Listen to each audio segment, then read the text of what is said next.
پاکستان کا ایک تہائی حصہ سیلاب سے ڈوب چکا ہے اور سیلاب متاثرین انتہائی تکلیف دہ زندگی گزار رہے ہیں۔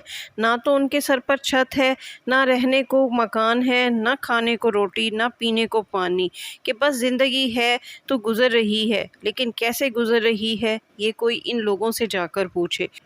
سیلاب نے اگرچہ پاکستان کے چاروں صوبوں میں تباہی مچائی ہے، لیکن جو صوبہ سب سے زیادہ متاثر ہوا ہے وہ سندھ ہے۔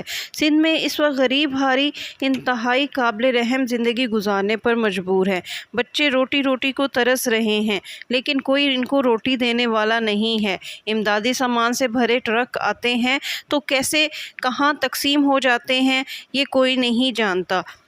میڈیا کا کوئی نمائندہ ان کے پاس جا کر جب ان کی حالت زار پوچھتا ہے تو یہ لوگ آنکھوں میں آنسو لیے رو پڑتے ہیں، اور ان کی آنکھیں ایک سوالیہ نشان بن جاتی ہیں۔ وہ کہتے ہیں کہ ہمارے بچے کئی دنوں سے بھوکے ہیں، لیکن ہمیں یہاں پر روٹی دینے والا کوئی نہیں ہے۔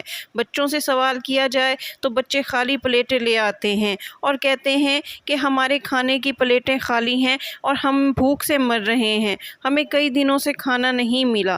مائیں بچوں کے لیے تڑپتی ہیں اور سوال کرتی ہیں کہ روٹی ایک ہے اور کھانے والے 10 ہیں، ایک روٹی کے 4 ٹکڑے بھی کر دیں تو 10 بچوں کو کیسے کھانا کھلائیں۔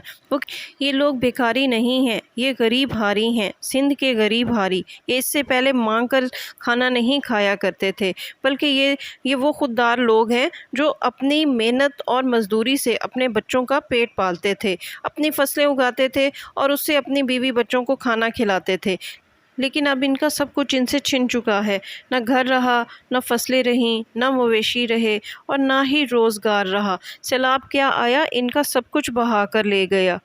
اپنی خواتین کو 7 پردوں میں چھپانے والے یہ غریب ہاری آج اپنی خواتین کو بے پردہ سڑکوں پر لیے سوالیہ نشان بنے بیٹھے ہیں اور حکمرانوں سے سوال کر رہے ہیں کہ ہمارے ووٹوں سے منتخب ہو کر اقتدار کی کرسی پر بیٹھنے والے حکمرانوں، اب جب کہ ہمارے اوپر یہ کڑا وقت آیا ہوا ہے تو اس موقع پر ہماری داد رسی کون کرے گا، ہماری اشک شوئی کون کرے گا، ہمیں اس مشکل سے نکالنے کی ذمہ داری کس پر ہے؟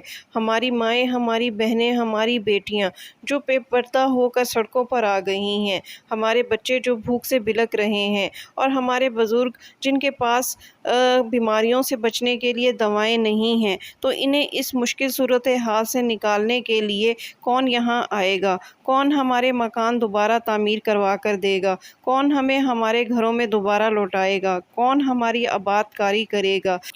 پاکستان کے جن علاقوں میں سیلاب آیا ہوا ہے وہاں پانی مسلسل جمع رہنے کے باعث وبائی امراض پھوٹ پڑے ہیں۔ یہ لوگ سیلاب سے تو بچ گئے ہیں، لیکن ان بیماریوں سے کیسے بچ پائیں گے؟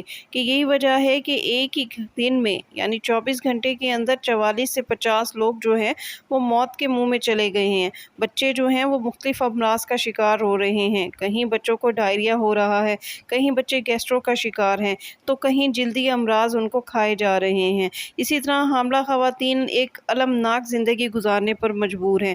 خیموں سے بے نیاز یہ لوگ، چرپائیوں پہ کھلے آسمان تلے بیٹھی خواتین انتہائی تکلیف دہ زندگی گزار رہی ہیں۔ ان میں سے بے شمار خواتین ایسی ہیں جن کا پریگنینسی کے دوران 8واں یا 9واں مہینہ چل رہا ہے اور کسی بھی وقت انہیں ڈاکٹر کی ضرورت پیش آ سکتی ہے، لیکن ان خیموں میں، ان سیلاب سے متاثرہ علاقوں میں انہیں قابل اور ماہر ڈاکٹر یا لیڈی ڈاکٹرز کی سہولیات میسر نہیں ہیں۔ ایک رپورٹ کے مطابق کہ ان سیلاب سے متاثرہ علاقوں میں تقریباً 6.5 لاکھ حاملہ خواتین موجود ہیں۔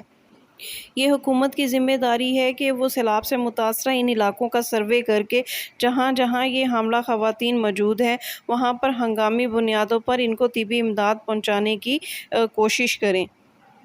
حکومت نے اگرچہ سیلاب سے متاثرہ علاقوں میں طبی کیمپ تو قائم کیے ہوئے ہیں، لیکن اس کے ساتھ ساتھ حکومت کو چاہیے کہ 1122 کی بنیاد پر اسی طرح ایمرجنسی جو ہے وہ طبی وینز چلائی جائیں، جہاں پر اگر ان خواتین کو اگر ایمرجنسی مدد کی ضرورت ہو تو یہ وینز وہاں پر ایمرجنسی اور ہنگامی بنیادوں پر پہنچ کر ان خواتین کو فوری طور پر طبی امداد مہیا کریں۔